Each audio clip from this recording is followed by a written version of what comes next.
Jeûner a historiquement été une action communément pratiquée par plusieurs religions et communautés.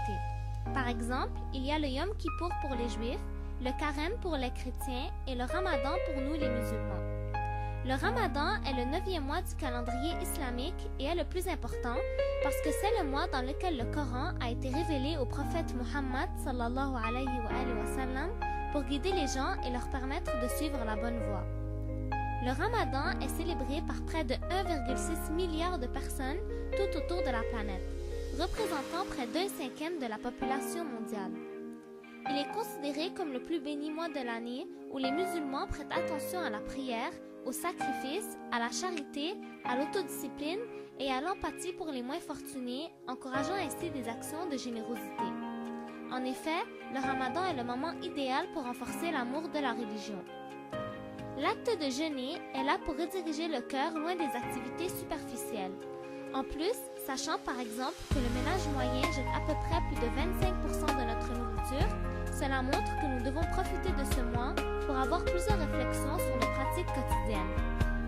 D'ailleurs, on peut constater que les gens se questionnent toujours sur le comment du Ramadan.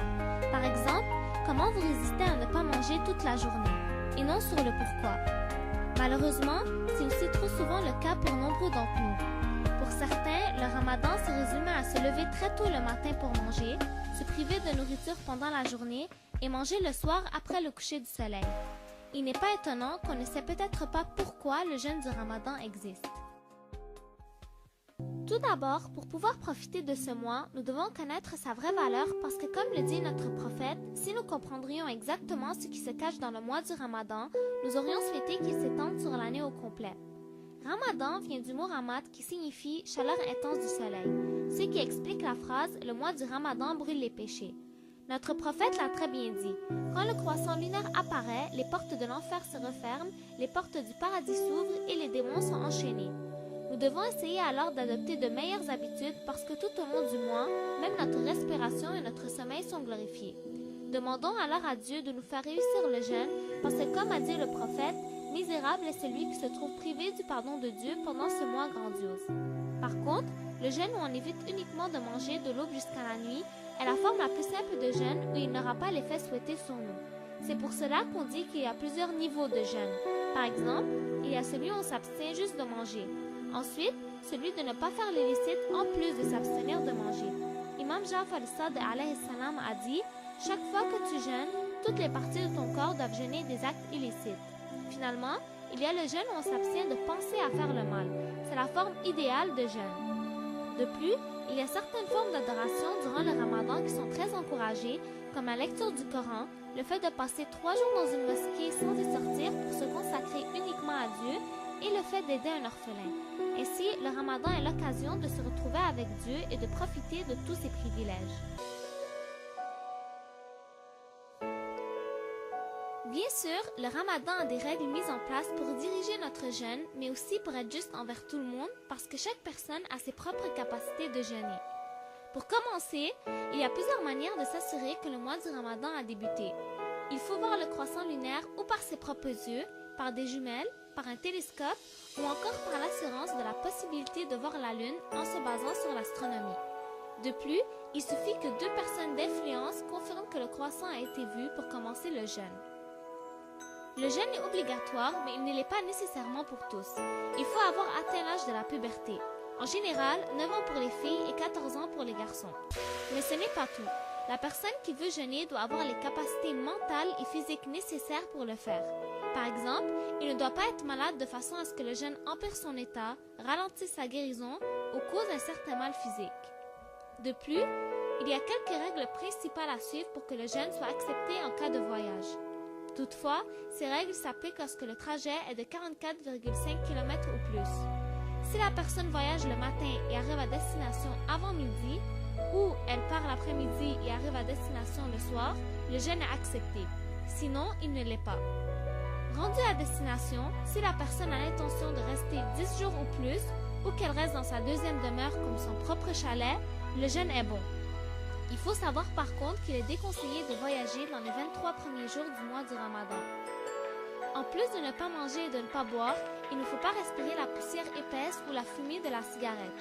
Mais si une personne mange ou avale quelque chose accidentellement, le jeûne n'est pas rompu. C'est totalement naturel d'oublier. Avec ces petites règles, le ramadan se déroule bien pour tous.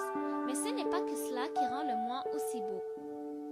Ce mois est un moment qui renoue les liens de parenté et les liens amicaux. En effet, nous nous retrouvons tous entourés au coucher du soleil pour manger en famille, avec nos voisins ou encore avec nos amis. Et ceci par recommandation du prophète lorsqu'il a dit « Celui qui offre le repas à un jeûneur croyant durant ce mois aura auprès de Dieu la récompense du pardon de ses péchés passés. » Ensuite, puisqu'en jeûnant on s'abstient non seulement de manger, mais aussi des actes comme le mensonge et la médisance, le jeûne devient une sorte d'exercice pour nous forcer à avoir un contrôle sur nous-mêmes.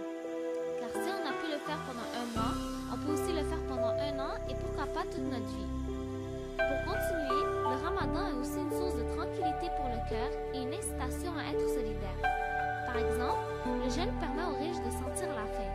Ainsi, il sera plus solidaire avec les pauvres.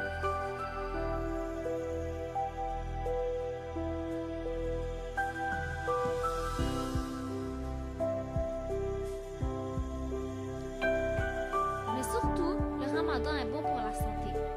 Comment?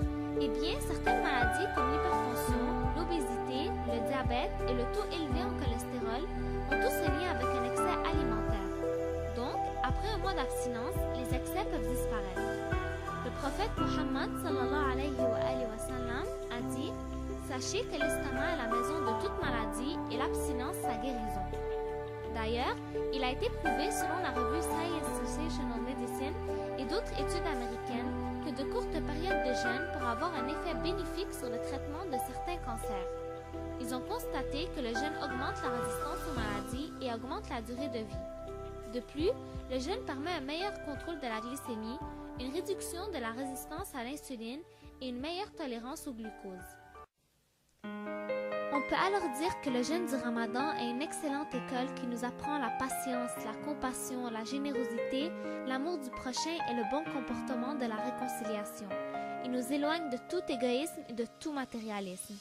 En plus, on voit que le jeûne n'a que de bons effets pour nous tous, que ce soit social ou médical.